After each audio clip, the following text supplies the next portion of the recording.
Ano kung nangyari sa'yo, kuya? Pero alam mo. May ikot sila na kubertik daw kanila ni sir.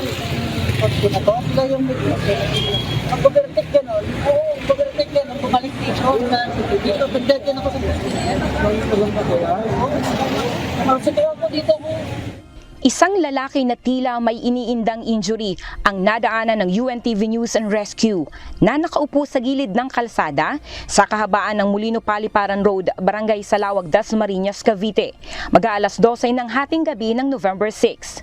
Napag-alaman ng team na biktima ito ng hit and run. May malay ito kaya kaagad inassess ng UNTV News and Rescue. Kinilalang biktima na si Liome Halyurina, 55 years old na residente ng Dasmariñas City. Nagtamo ito ng gasgas sa kanang bahagi ng pisngi at hita. Dito kuya. Tulong talaga. Dito, wala yan. Tulong talaga anak ka dito balikan.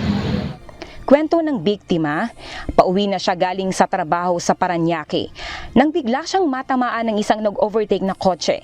Kaya naman tumilapon siya sa gilid ng kalsada.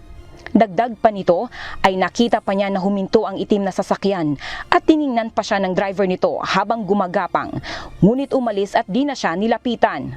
Ayon sa pulis na nagroronda sa lugar, sasamahan nila ang biktima sa kanilang tanggapan upang makapag-file ng kaso. Isamahan natin siya sa police station para mag-file ng kaso sa nagkikita sa kanya. Inendorso na ng rescue team ang pasyente sa Dasmariñas City Disaster Risk Reduction Management Office at inihatid sa ospital. Juvie Saplad, UNTV News and Rescue. Diyos ang aming sandigan, serbisyo publiko ang aming pinahahalagahan.